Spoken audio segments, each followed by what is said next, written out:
Alors, débutons. Ne perdons pas une minute et les gens pourront continuer à venir. Donc, je me prénomme Étienne Averdière. Bon, je suis SPCT pour Digital Tango. J'ai commencé en 98 dans l'IT. J'étais d'abord développeur Java. Vers 2004, j'étais team lead. Ce qu'on appelait concepteur, c'est un peu de l'architecture d'équipe, de l'architecture de logiciels d'équipe. Après, j'ai monté j'ai évolué vers chef de projet, architecture aussi, architecture système, à la Société Générale pendant 3 ans. Et en 2009, justement chez SFR, on m'a demandé étant donné que j'étais un bon architecte, on m'a demandé d'aider à régler des problèmes en production. Et là, au lieu de me mettre les mains dans le code et dans les logs, j'ai décidé de plutôt améliorer la situation, améliorer le process. Et là, je me suis beaucoup... j'ai mis en place des principes lean. J'avais développé en agilité avant. Évidemment, j'avais commencé l'agilité vers 2003-2004. Et donc, de fil en aiguille, je suis devenu coach SPC et SPCT. Donc, dans cette présentation, on va parler de la gestion du portefeuille et de la transition, de la réflexion vers ce qu'on appelle le Value Stream Management, la gestion des flux de valeur, notamment avec le Flow Framework, qui est une approche. Merci à Gilles Enseigne, merci pour l'organisation vraiment exceptionnelle en temps presque post-COVID ou encore sur la fin, on l'espère. Merci beaucoup. Bon, la première question, vous allez voir, ça a un impact sur l'approche qu'on va avoir sur la transformation de notre organisation. La première question qu'on peut se poser, c'est l'agilité dans votre organisation. Probablement, vous connaissez déjà la réponse, mais l'agilité dans votre organisation, est-ce que c'est A? Ce n'est qu'une méthodologie de livraison comme une autre. Ça ne change pas notre gouvernance projet en tant que telle. Ou B, l'agilité, on le conçoit maintenant, modifie substantiellement la façon dont on gouverne la génération de valeur dans l'entreprise. Je dirais les B, levez la main. Qui est B? Hein?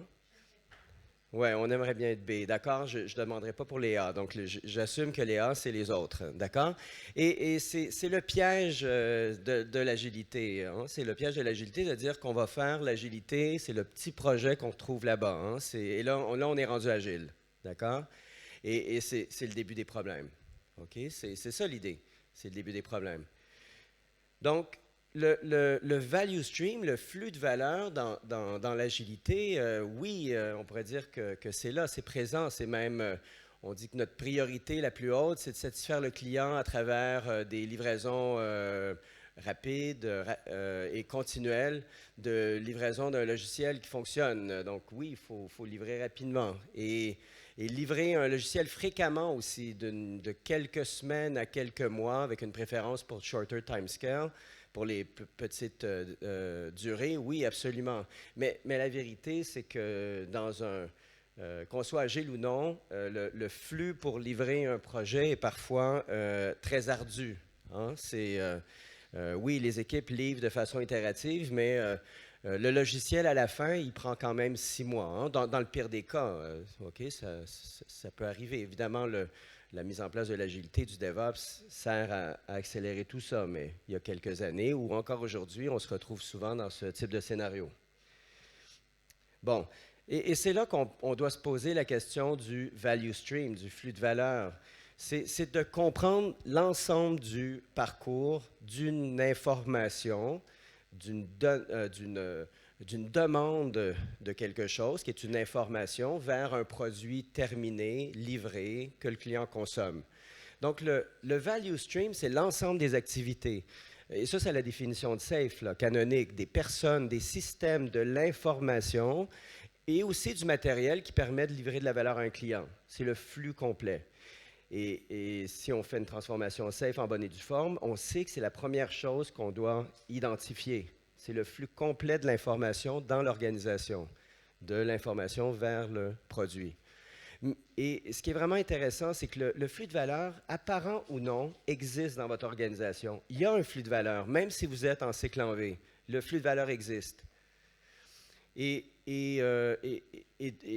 Donc, dans un modèle traditionnel, il est géré de façon implicite par le chef de projet. Le boulot du chef de projet, c'est de courir de table en table pour mettre ensemble le flux de valeur, hein, pour le connecter et livrer quelque chose.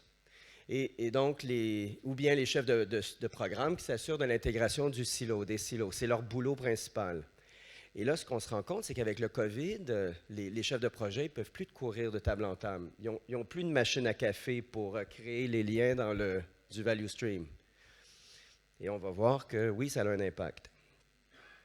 Le value stream, la première énonciation du value stream selon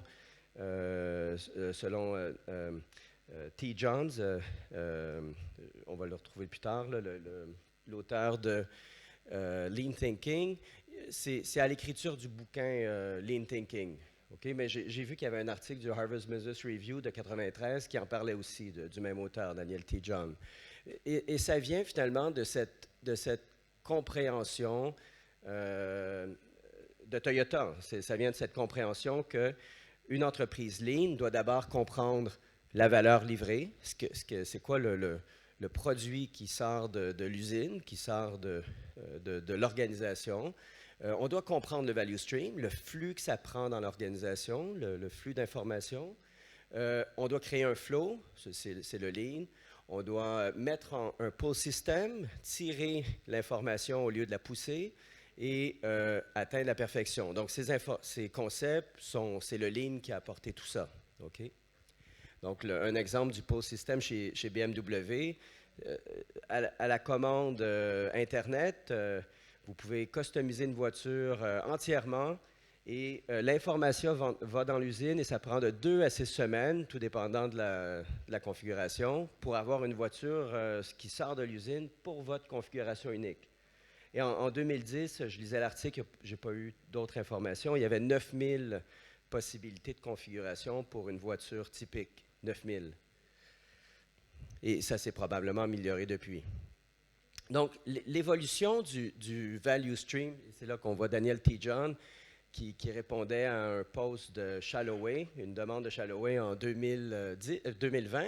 Il disait, à ma connaissance, on a commencé à penser au value stream dans le Lean Thinking, dans le bouquin. Bon, j'ai envie de lui répondre, mais je vais faire un peu de recherche pour lui dire que c'était là en 93, tu vois? Je l'ai vu en Harvard Business Review. Donc, disons que c'est 96, le premier concept, le premier terme value stream. Évidemment, il y a le manifeste Agile en 2001, qui n'en parle pas vraiment, mais c'est dans la même mouvance. C'est dans la même mouvance. Il faut livrer rapidement. Les gens doivent collaborer en petite équipe parce que sinon, ce n'est pas gérable. En 2008, il y a le mouvement DevOps qui, lui, met le doigt aussi sur le value stream, le flux de valeur, en disant qu'il ne faut pas oublier non plus les ops.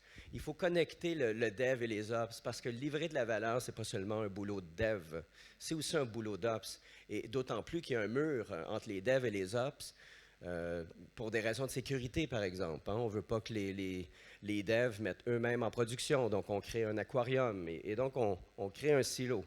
On casse le value stream. Mais le DevOps dit non, il faut le créer. On va avoir beaucoup d'avantages à fluidifier cette relation, ce flot d'informations dans l'organisation. SAFe arrive en 2011. C'est pas rien, ça, parce que SAFe arrive avec une pensée lean agile. Et je lisais le bouquin de Leffingwell en 2011. Il parle de value stream. Déjà dans son bouquin, Software Agile Requirements, là. Hein, je n'ai pas le titre exact, là, mais... donc, il en parlait déjà. C'était déjà là. C'est pas arrivé avec SAFe 4 ou SAFe 3. Donc, le Lean Portfolio Management, qui était en 2019, qui était quand même un travail qui était déjà en 2011, mais vraiment la maturité, là, il y a eu beaucoup de travail là-dessus. La maturité du LPM, tel qu'on le voit aujourd'hui, est arrivée vraiment avec... en 2019, le Lean Portfolio Management, et avec la version 5 vers la Business Agility, on a fait un sens, on a fait un tout maintenant du Value Stream, du LPM, on peut inclure DevOps aussi. Et là, aujourd'hui, en 2000, j'ai mis 2018 parce que l'apparition du livre Project to Product, c'est 2018. Et vraiment, c'est un livre important c'est une nouvelle... c'est un moment important sur la compréhension du Value Stream Management. Je vous invite à lire le livre Project to Product de Mick Kirsten. Il sera dans la bibliographie à la fin. Et en 2020, il y a le consortium VSM, VSM Consortium, Value Stream Management Consortium, qui vient d'être fondé avec un regroupement d'entreprises et de penseurs. Donc, pourquoi c'est si important, finalement, cette notion de value stream? C'est qu'on va voir que comprendre le value stream de son organisation, c'est la clé, aujourd'hui, c'est ce qu'on pense, c'est la clé du succès des transformations.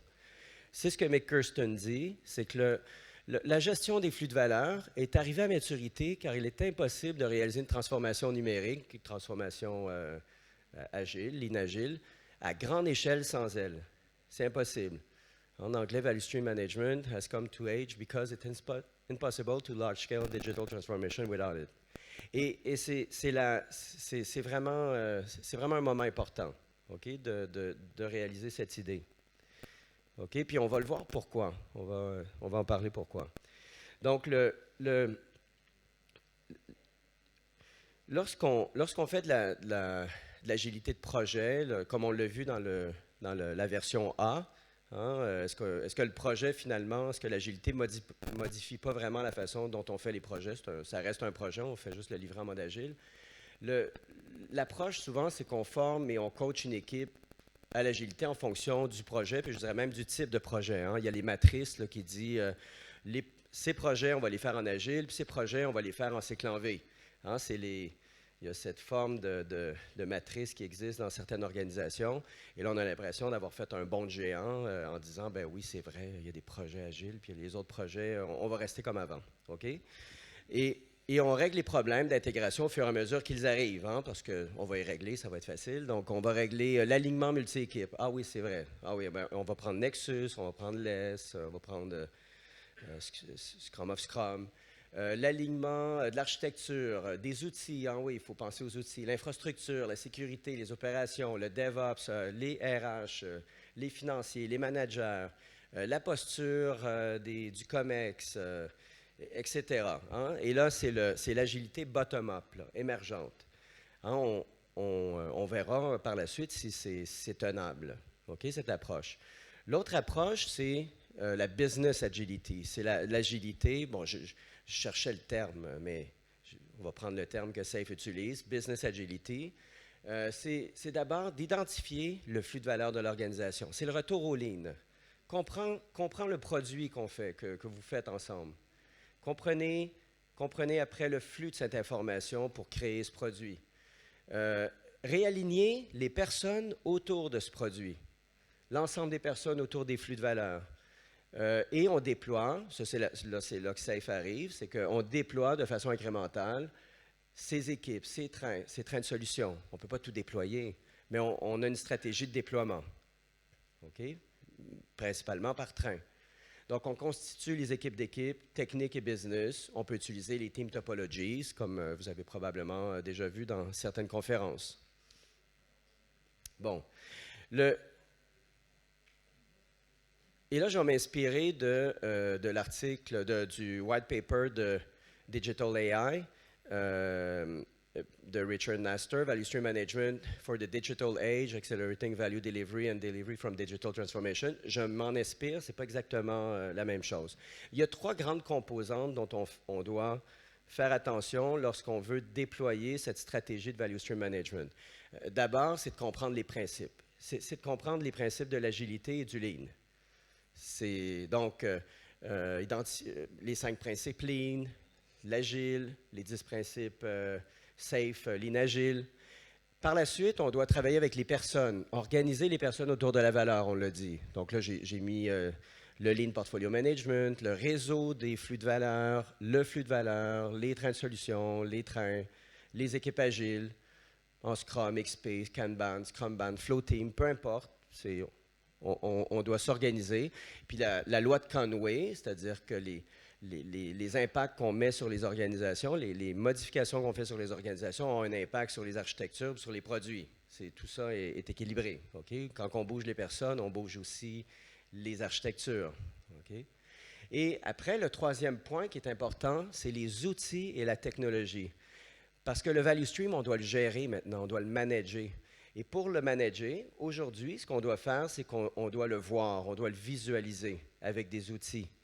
Et Jira n'est pas suffisant. Les outils qu'on utilise aujourd'hui pour suivre le travail n'est pas suffisant. Donc, il faut choisir une plateforme Value Stream Management, de Value Stream Management, ou une stratégie. Hein? Ils disent plateforme, ça peut être simplement une stratégie aussi. On peut construire la plateforme s'il faut.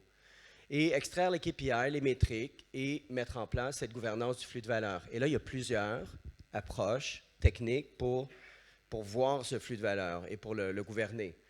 Le Flow Framework, on va le voir, je vais vous le présenter rapidement. Et il y a les Safe Program Performance Metrics qu'on peut rentrer dans les mêmes barèmes, mais ce n'est pas tout à fait le cas. Là. Ça se retire un peu. TBM aussi, ça sert Technology Business Management Metrics. C'est aussi une façon de voir à très haut niveau la gestion des capacités de production dans l'organisation. Okay? C'est une façon d'avoir des rapports. Donc, je vais juste regarder le Flow Framework Metrics. Si vous voulez avoir plus de détails sur les autres, l'article va vous en donner. Donc, les principes et les processus, c'est pas compliqué. Ce que moi, je vous recommande, c'est suivre la formation SAFE. Okay? C'est à ça que ça sert. Leading SAFE, on va parler, le chapitre 2 complet, on le connaît tous, donc, qui prend une bonne demi-journée à passer. Donc, Leading SAFE, on va parler des principes et des principes. Et on va parler du process aussi qu'on vous propose de mettre en place. On va parler du manifeste, on va parler du Lean. C'est bien aussi de parler de Popendiek, le Lean Software Development, les principes du développement de logiciels Lean, qui est un peu une répétition avec ce qu'on revoit dans SAFE, dans les principes SAFE. C'est les mêmes idées. Mais ce qu'on essaie de dire à la fin, les principes qu'on essaie de dire au niveau du portefeuille et au niveau du Value Stream Management, c'est qu'il y a vraiment un mouvement de l'approche traditionnelle projet vers l'approche Lean Agile orientée Value Stream. Donc, dans l'approche traditionnelle, on dit que les gens sont organisés par silos fonctionnels et les projets sont des moments temporaires. C'est la définition du PMI. Hein, un projet, c'était la définition quand moi je l'ai étudié. Je crois que ça a changé depuis, j'imagine. Mais un projet, ça a un début et une fin. Et ça a évidemment une équipe qui est formée, qui aura aussi un début et une fin. Tandis que dans l'approche Lean Agile, les personnes sont organisées sur les flux de valeur de façon pérenne. Et les flux de valeur sont pérennes jusqu'à révision. On verra la révision, mais ils sont pérennes par définition. Évidemment, quand on dit pérenne, il n'y a pas de pérenne en agilité. Hein. Ça va changer dans 6 mois, on le sait, mais quand même, il y a une constante. Okay? Le financement, deuxième point, on finance les projets et on fait la reddition de comptes, c'est-à-dire la comptabilité, l'alignement des chiffres comptables. On fait ça sur les projets. Hein. Le projet, est-ce que le projet a marché, le projet n'a pas marché? C'est là-dessus qu'on boucle ce que j'appelle la boucle de plaisir de l'organisation. Il y a une boucle de plaisir de l'organisation, c'est quand le projet a fonctionné. Là, on a du plaisir. Mais dans le monde Lean Agile, on dit plutôt qu'on finance les flux de valeur, on met des garde-fous Lean sur les budgets pour la gouvernance budgétaire. Okay? La boucle de plaisir, elle est ailleurs. Elle est dans le plaisir de dire il faut arrêter le projet parce qu'il ne rapporte pas assez, puis il faut mettre nos investissements ailleurs. C'est là qu'on devient heureux, okay? Quand on comprend des décisions difficiles. La budgétisation et la planification est annuelle et centralisée. Vous connaissez ça dans le mode projet. Et tandis que le projet des flux de valeur, le budget sur les flux de valeur est ajusté dynamiquement aux 6 mois ou plus, si on pense qu'on est capable de vivre avec ça. On utilise aussi dans SAFE la budgétisation participative pour avoir encore plus d'intelligence collective sur le choix des épiques à livrer dans le prochain trimestre ou dans le prochain 6 mois. Donc, j'y vais vraiment rapidement. Une gestion de la demande centralisée et illimitée. Hein. On dit que la capacité de produire est illimitée dans une entreprise parce qu'on va acheter de la ressource. On surcharge toutefois fréquemment les équipes projet, continuellement même. Tandis qu'ici, dans l'approche Lean Agile, les demandes stratégiques sont effectivement gérées, sont centralisées au niveau du portefeuille, mais la gestion de la demande et de la capacité, elle est décentralisée au sein des trains. C'est les trains qui nous disent s'ils peuvent en prendre plus ou pas. Si on va acheter un autre train, bien, on pourrait acheter un autre train, mais on n'est pas encouragé à le faire. Il y a une gestion de la capacité naturelle dans le monde SAFe et dans le monde Value Stream Management. Au lieu d'analyse détaillée et des retours sur investissement spéculatifs, des ROI spéculatifs, on a plutôt des Lean Business Case avec des MVP qu'on va valider, les hypothèses d'affaires, les hypothèses business, on va les valider rapidement et on va utiliser des estimations rapides, agiles, grosses mailles pour prendre nos décisions. Au lieu de régir nos projets par des phases projets, au lieu d'avoir des jalons sur nos projets par phase projet et de mesurer le progrès des projets par l'achèvement des tâches, qui en somme ne veut pas dire grand-chose. Ici, dans l'approche Lean Agile, vous le savez probablement, on mesure le progrès par des métriques objectives et des solutions fonctionnelles. Donc, le dernier point, c'est de dire aussi que le flux de valeur, d'un côté, comme je disais, il n'est pas géré explicitement. Le chef de projet est un super-héros. C'est sa mission, c'est son rôle, c'est sa fierté. Son rôle à lui, c'est de voir l'ensemble du flux de valeur. Parfois, il n'est même pas au courant quand il commence à faire le projet. Hein, il l'apprend en marchant. Ses deux armes à lui, c'est la machine à café et la pause cigarette. Hein. J'ai déjà entendu qu'un chef de projet qui fume est un meilleur chef de projet qu'un chef de projet qui ne fume pas. Parce que c'est là qu'il gère son travail. Okay? Donc, tandis qu'en agilité, c'est ça qui est vraiment bien, le flux de valeur est géré de façon explicite. Soit par les Scrum Masters à leur niveau, c'est des segments de flux de valeur, soit par le RTE, le STE, ou ce qu'on appelle aussi le Value Management Office, qui est l'APMO, qui peut avoir ce rôle de voir le flux de valeur dans l'organisation. Et avec le Value Stream Management, on va voir que le rôle du portefeuille APMO, ça va être d'être un VMO, de gérer la valeur, la fluidité de la valeur dans l'organisation. Bon, donc le Lean Portfolio Management, en termes de principe, vous connaissez un peu les value streams opérationnels et les value streams de développement, on les voit ici en haut. Bien, ça ressemble à quoi finalement dans une organisation? Et ça, c'est repris de Tastop, de la littérature de Tastop, de Mick Kirsten, de Flow Framework. C'est des réseaux, hein, finalement. Aujourd'hui, le budget des portefeuilles investit exclusivement sur les development value streams, c'est-à-dire sur les flux de développement, les personnes qui développent les applications. Mais on sait qu'il y a aussi un value stream opérationnel qui est tout le parcours client, les commis qui reçoit, les demandes, qui gèrent les demandes, qui utilisent les systèmes informatiques qui sont développés par le value stream de développement. Moi, je dirais, rien n'empêche que le portefeuille aussi investisse dans les value streams opérationnels, parce que si on commence à réfléchir tout value stream, on pourrait aisément avoir un VMO qui voit les deux niveaux, hein, et qui doit gérer ces flux de production de valeur, autant au niveau opérationnel qu'au niveau de développement. OK? Bon, un petit rappel de la Big Picture Safe. Je vous avoue que j'ai aucune raison pour laquelle j'ai mis ça là. OK? J'ai probablement eu une élimination à un moment donné, puis je l'ai oublié. OK? Donc là, l'idée, les personnes... C'est quoi les personnes? Ben, c'est qu'un coup qu'on a identifié, un coup qu'on a les principes, qu'on a un cadre aussi de déploiement de l'agilité, Lean Agile. Mais maintenant, la première étape, c'est vraiment d'organiser les personnes autour de ces flux de valeur qui ont été identifiés, de ces produits. Donc, on constitue ces équipes et les équipes d'équipes. Et dites-vous que chaque niveau, ce n'est que des stratégies organisationnelles. Ce n'est que des stratégies de gouvernance. Une équipe, c'est une stratégie de gouvernance qui a une limite, 11 personnes. 12, 13 personnes, on commence à perdre notre monde, on perd les gens. Donc, 11 personnes, on est capable d'utiliser une stratégie de gouvernance équipe. on a Scrum, XP, Kanban, Scrumban, bientôt Flow Team. Il y a des réflexions sur des nouveaux types d'équipes, toujours en mode agile. Le train est une stratégie de gouvernance qui a une capacité de 50 à 125 personnes. Hein. Donc, les trains de solutions aussi, c'est une stratégie de gouvernance pour connecter plusieurs trains ensemble. Il y a probablement une limite, 4-7. Je ne sais pas si on peut faire des trains de solutions avec 14 trains. Il y a probablement une limite.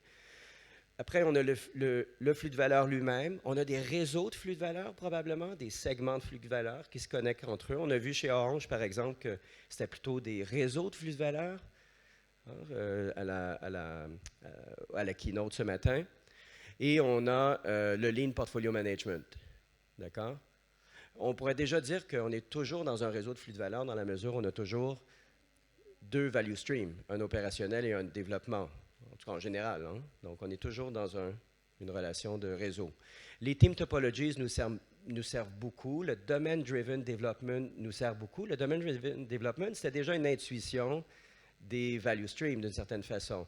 Le domaine, chaque équipe autour d'un domaine, c'est déjà une idée qu'il faut aligner les gens autour des domaines de valeur, si on peut dire. Donc ça, c'est la première idée.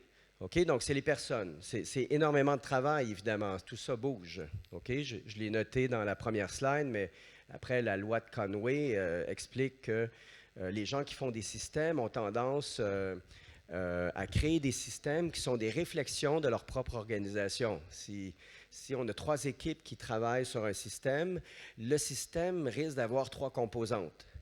Et là, si on divise ces équipes en 4, ben, il risque d'apparaître une 4e composante. Donc, il y a une réflexion entre l'organisation des gens et le système.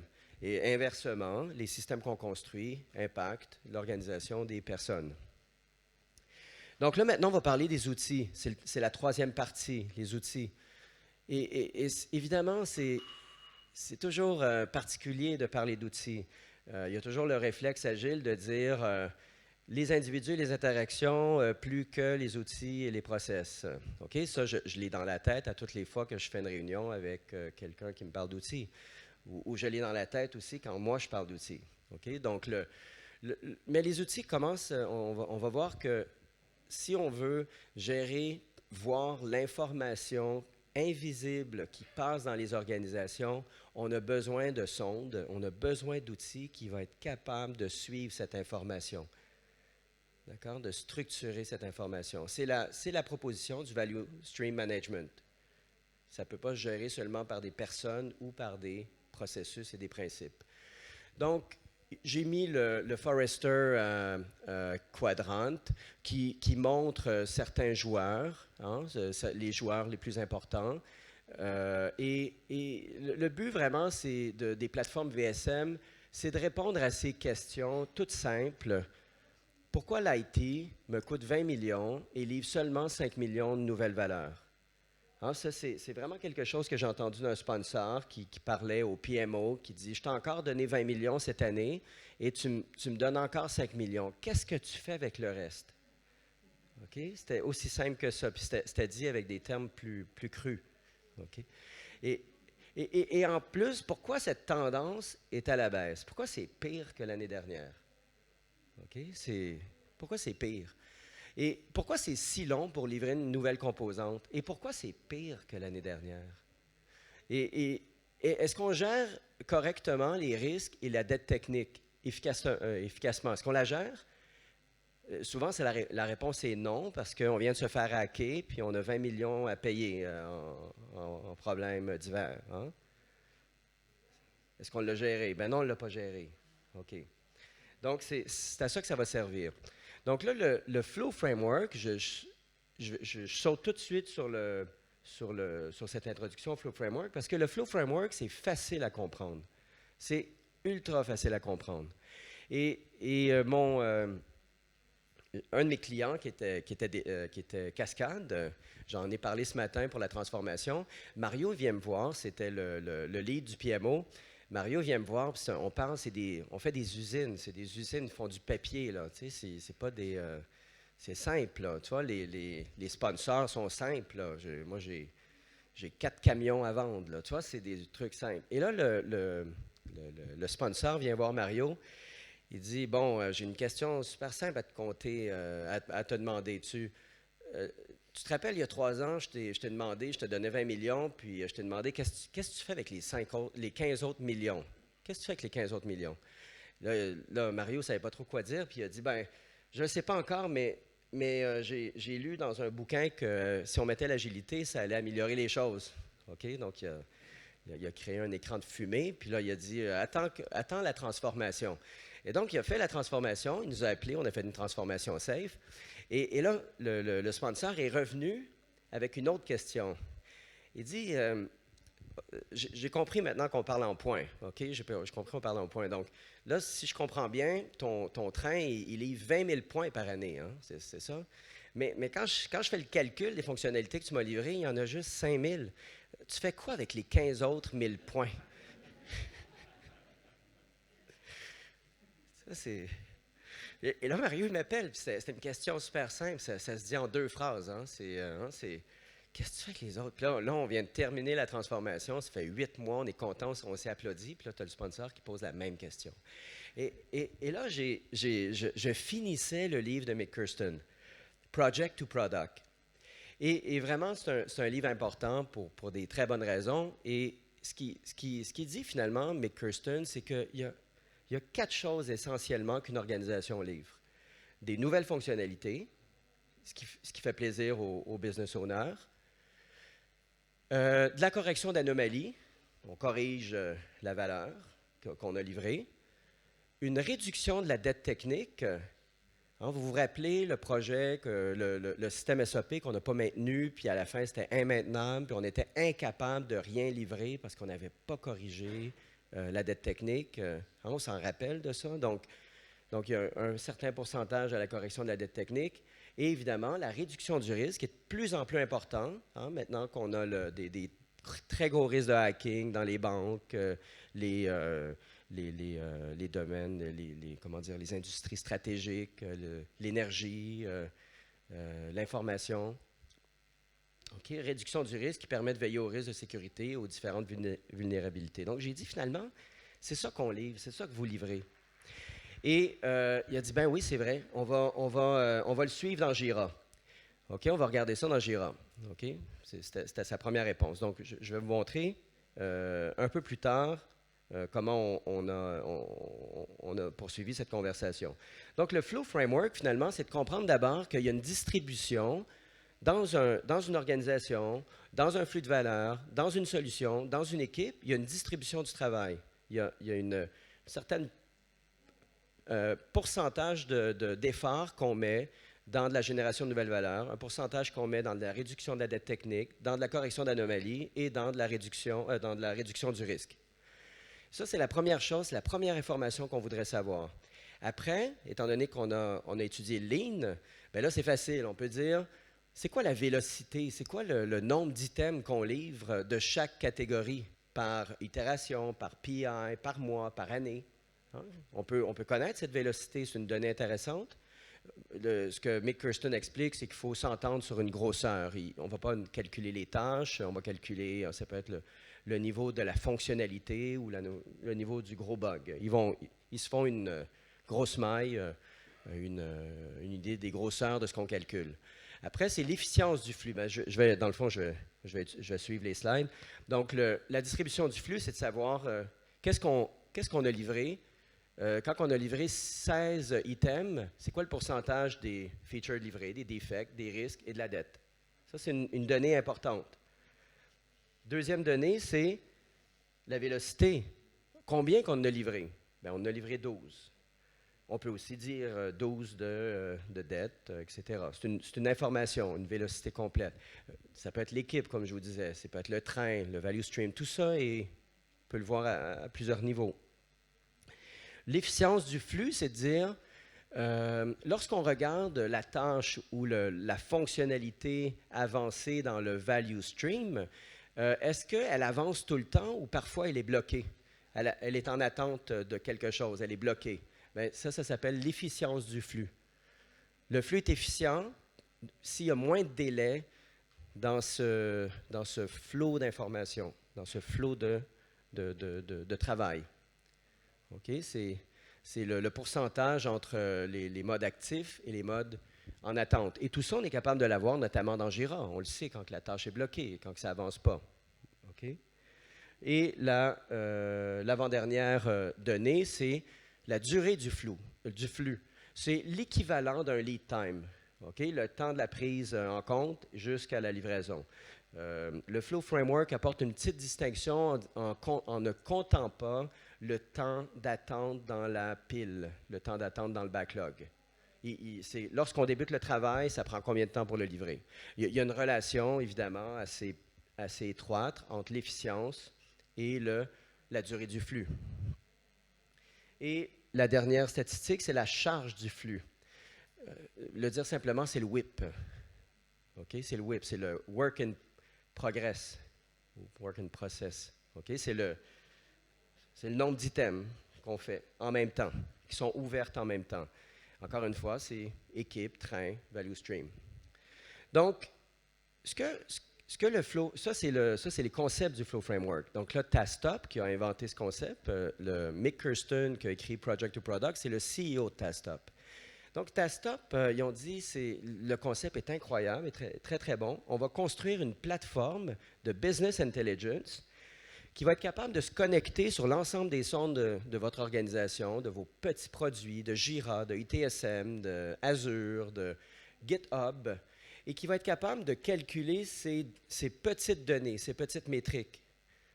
Ici, on a le flow vélocité, le flow distribution, le flow load, le flow time, le flow efficiency, et on va voir dans le temps la progression. On va être capable de dire pourquoi on livre moins de valeur, ce PI par rapport à l'autre.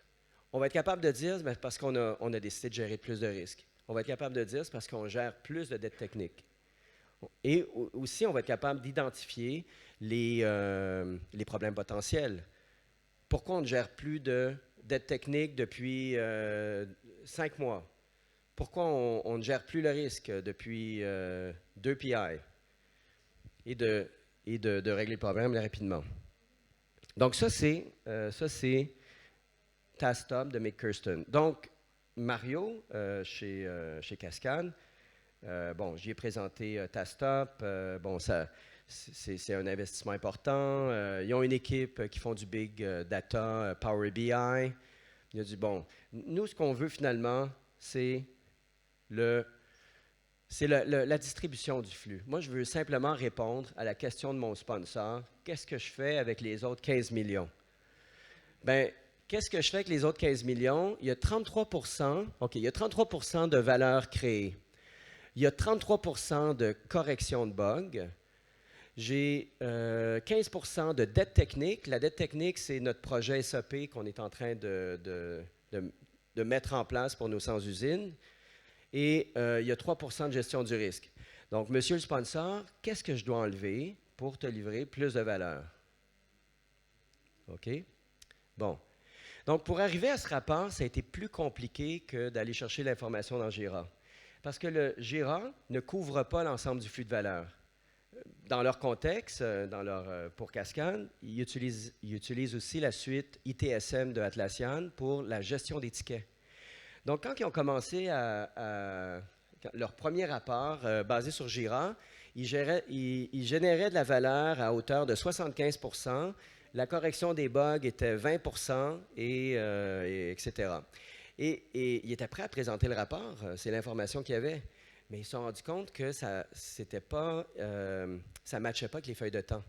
Les feuilles de temps disaient le contraire. Ils disaient que, non, on travaille énormément sur les bugs. Donc, ils se sont rendus compte qu'ils avaient oublié un outil, c'était ITSM. Donc, ils sont allés pomper des données de ITSM et ils ont apporté toutes ces informations. Et ils ont rajouté une case supplémentaire, une catégorie supplémentaire qui est administration, c'est-à-dire vacances, maladies, absence ou temps de mine. OK, vacances, maladies. Donc, ils ont rajouté administration pour qu'on le voit aussi, 15 % du temps. OK? Donc, cet outil Power BI leur permet en haut de sélectionner les trains, les équipes, et conséquemment les solutions. Okay? C'est leur niveau de granularité aujourd'hui et les projets, ce qu'ils appellent projets, mais qui sont ouais, c'est ça, les solutions, et de sélectionner la plage de temps. Et ils sont capables d'avoir le rapport complet. Et c'est là qu'ils ont été capables de créer le lien avec les business owners, un lien authentique qui n'était pas là depuis des années. Ils ont été capables de répondre à cette question. Voici ce qu'on fait avec les autres 15 millions. Donc, ça, c'est un exemple avec Power BI. Donc, c'est quoi le Value Stream Management, finalement? C'est de réussir à comprendre qu'une organisation, c'est un peu un organisme vivant, avec l'information qui passe à travers elle pour générer de la valeur, générer des produits. Et on a besoin d'avoir des sondes qui suivent la santé de cette organisation pour pouvoir prendre des décisions. OK? Et voilà.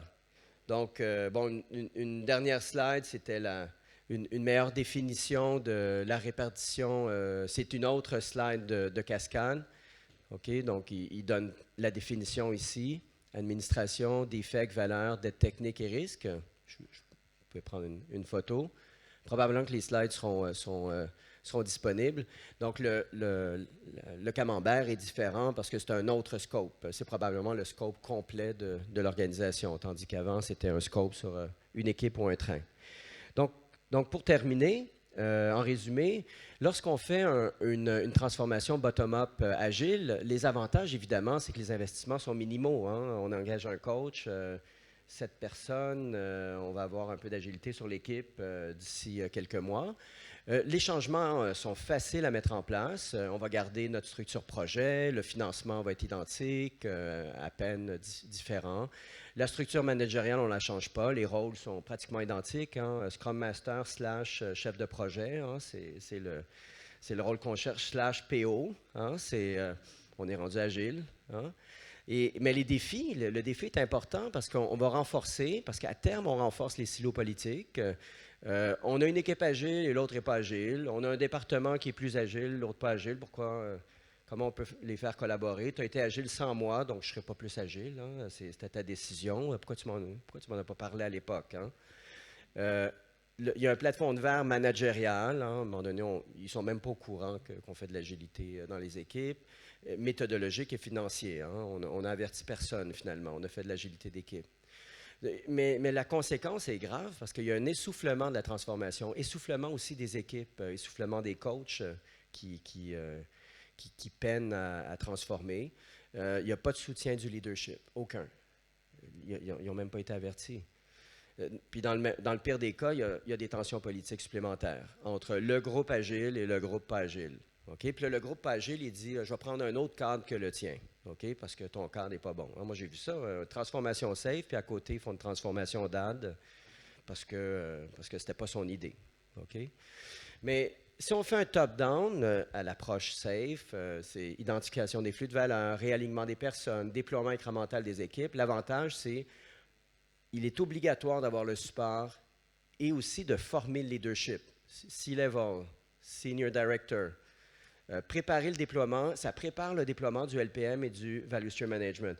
Bien sûr, en tant que coach, on ne leur dit pas on va te déployer le Flow Framework à la première journée. Mais on le sait que cette conversation va venir un jour. On le sait que le LPM va venir un jour. Au départ, on dit on va faire de l'agilité, OK? Puis on va vous fermer parce que c'est vous qui êtes responsable. Il y a une approche aussi, conseil. Mais le gros avantage, c'est qu'on cherche l'autonomie du leadership et de l'organisation. Ça, c'est la mission du coach, c'est l'autonomie du client. Okay? Le client n'est même pas au courant au début. Hein? Il pense qu'il est dans l'agilité projet puis que c'est le coach qui va tout faire. Mais là, on lui dit non, tu vas venir à la formation, c'est important, tu vas l'aider par l'exemple. On utilise des techniques comme ça. Le défi, par contre, les défis que j'ai vus, c'est il faut vraiment aligner le leadership et l'organisation en amont de la transformation. Il y a un risque qu'on ne transforme pas. Mais moi, je trouve que c'est un avantage parce qu'il n'y a presque pas eu d'investissement. S'il n'y a pas d'alignement, on ne transforme pas. C'est tout. C'est simple. Les leaders doivent s'approprier la transformation. Hein, les leaders, ouais, moi je vais faire la transformation à temps partiel, c'est la mauvaise approche. Donc il faut que quelqu'un s'approprie à temps plein le rôle phare. Et évidemment, il y a un investissement beaucoup plus important en temps et en argent. Et voilà. OK? C'est ça l'idée. Donc, voici la bibliographie. Je vous invite à regarder ces références. Project to Product est excellent. On a fait un Safe Meetup à Paris, ben non, mondial, si on peut dire, avec Dean Leffingwell et Mick Kirsten. Ils parlent exactement de ces idées. Le Digital AI, qui sont ici, hein, Value Stream Management for the Digital Age, et le rapport Forrester sur le Magic Quadrant VSM. Est-ce que vous avez des questions? Okay, merci Étienne.